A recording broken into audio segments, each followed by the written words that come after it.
Reflex arc के components हम discuss कर चुके हैं। रिफ्लेक्स आर्क के कंपोनेंट्स में फिर से आपके सामने समराइज कर रही हूं।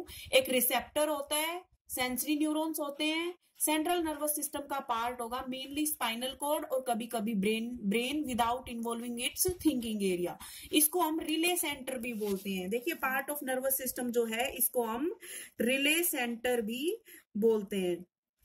तो तीन पार्ट्स ये हुए, रिसेप्टर, सेंसरी न्यूरॉन्स और सेंट्रल नर्वस सिस्टम का पार्ट। चौथा पार्ट मैंने बताया मोटर न्यूरॉन होगा और पांचवा पार्ट इफेक्टर ऑर्गन होगा। यहां मैंने ये दिखाया हुआ है कि हम जब गर्म ऑब्जेक्ट को हमारे हैंड से टच करते हैं तो वो मैंने यहाँ पे दिखाया हुआ है कि स्टिम्युलस क्या होगी। यहाँ पे हॉट ऑब्जेक्ट, हमारा हैंड उसको टच कर रहा है। ये रिसेप्टर यहाँ पे हैंड है, यहाँ पे हैंड, तो हैंड ने उसको जब टच किया स्टिम्युलस को तो हैंड से सेंसरी न्यूरॉन्स इस मैसेज को लेके गए स्पाइनल कॉर्ड के पास। ये यहाँ पे स्पाइनल कॉर्ड के पास मैसेज आया सेंसरी न्यूरॉन्स के द्वारा। स्पाइनल कॉर्ड ने फटाफट एक मैसेज, उस मैसेज को रीड करके एक जो है रेस्पॉन्स जनरेट किया। वो रेस्पॉन्स मोटर न्यूरॉन्स के द्वारा ले जाया जाएगा इफेक्टर ऑर्गन्स के पास। इफेक्टर ऑर्गन्स में हो जाएंगी हैंड मसल्स, क्योंकि हमें हाथ को पीछे की तरफ खींचना है ना, तो हैंड की मसल्स इन्वॉल्व होंगी इसमें। और देखिए सेंसरी और मोटर न्यूरॉन को कनेक्ट करने के लिए यहाँ स्पाइनल कॉर्ड में मैंने जो ये ब्लू कलर का स्ट्रक्चर बनाया है इसको बोलते हैं इंटरन्यूरॉन। इसका काम है सेंसरी न्यूरॉन और मोटर न्यूरॉन को कनेक्ट करना। कुछ कभी कभी क्या होता है कि कुछ मैसेज का कुछ पार्ट ब्रेन के पास भी जाता है, तो ये रिले सेंटर हो गया ब्रेन का पार्ट और स्पाइनल कॉर्ड, इसको हम बोलते हैं रिले सेंटर। तो स्टिम्युलस को रिसीव किया हैंड ने, हैंड से सेंसरी न्यूरॉन्स उस मैसेज को लेके गए स्पाइनल कॉर्ड के पास। स्पाइनल कॉर्ड ने उस मैसेज को रीड करके एक जो है रेस्पॉन्स जनरेट किया। उस रेस्पॉन्स को मोटर न्यूरॉन्स लेके गए हैंड की मसल्स के पास यानी इफेक्टर के पास। तो ये मैंने पाथवे शो किया है रिफ्लेक्स आर्क का।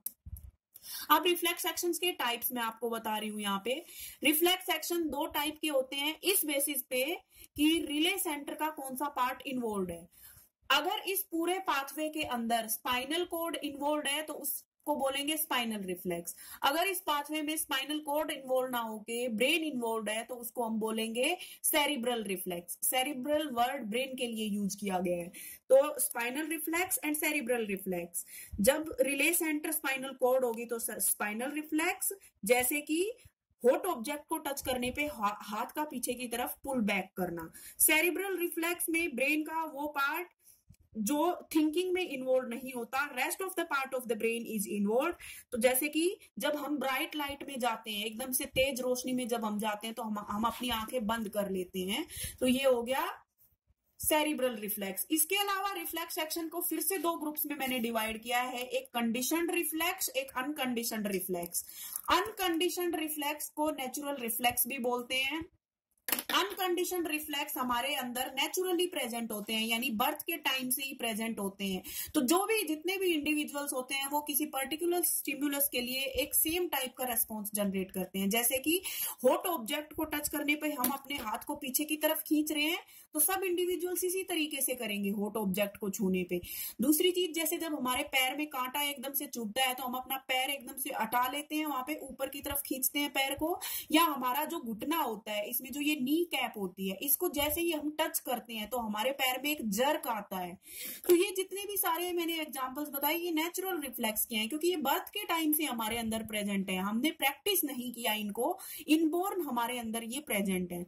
और ये सभी इंडिविजुअल्स में सेम रहते हैं, ये रिस्पॉन्स चेंज नहीं होते फ्रॉम इंडिविजुअल टू इंडिविजुअल। दूसरी तरफ कंडीशनड जो रिफ्लेक्स होती है इनको एक्वायर्ड रिफ्लेक्स बोलते हैं, क्योंकि ये बर्थ के बाद हमारी बॉडी में डेवलप होते हैं और इनको हम प्रैक्टिस के थ्रू सीखते हैं। तो ये एनवायरनमेंट के साथ चेंज हो सकती है, इंडिविजुअल टू इंडिविजुअल भी चेंज हो सकती है। जैसे कि बहुत से लोग हम देखते हैं कि वो स्वेटर बुनते हैं, निटिंग करते हैं, तो वो बिना, उनको इतनी प्रैक्टिस हो जाती है कि वो उसकी तरफ देखते भी नहीं है और उनके हाथ फटाफट चलते रहते हैं। वैसे ही रीडिंग और राइटिंग, जैसे हमें लिखने की इतनी ज्यादा आदत हो जाती है कि हम फिर बिना देखे भी प्रॉपर तरीके से लिख सकते हैं। इसी तरह कंप्यूटर पर जब हम टाइपिंग करते हैं तो एक कंटिन्यू प्रैक्टिस के बाद हमारी ऐसी हैबिट डेवलप हो जाती है कि हम बिना देखे भी टाइप कर सकते हैं।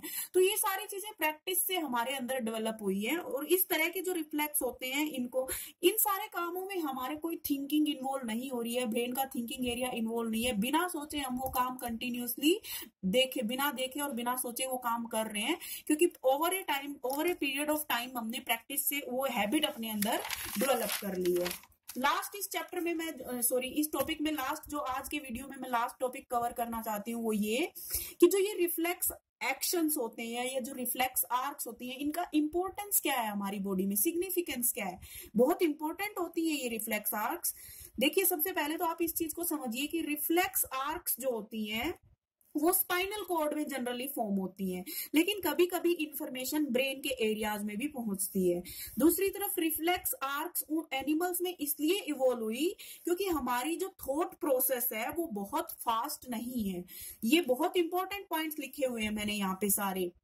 Reflex arcs have evolved in animals because the thinking process of brain is not fast enough। ये एनसीईआरटी की लाइंस लिखी हुई है मैंने यहाँ पे, एज इट इज मैंने वहां से यहाँ पे कॉपी की है।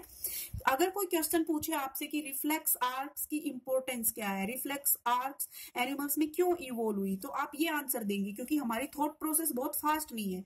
दूसरा, थॉट प्रोसेस बहुत एफिशिएंट नहीं है हमारी, तो थॉट प्रोसेस की एब्सेंस में भी काम करने की क्षमता होती है रिफ्लेक्स आर्क्स के अंदर। Reflex arcs have evolved as efficient ways of functioning in the absence of true thought process.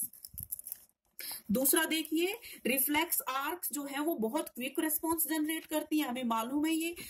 तो बिना किसी डिले के रेस्पॉन्स जनरेट करने के लिए रिफ्लेक्स आर्क्स इंपॉर्टेंट है। दूसरा, रिफ्लेक्स आर्क्स बहुत एक्यूरेट होती हैं, पर्पजफुल होती हैं, यानी कोई ना कोई पर्पज सर्व करती हैं ये, और बहुत ही यूजफुल होती हैं।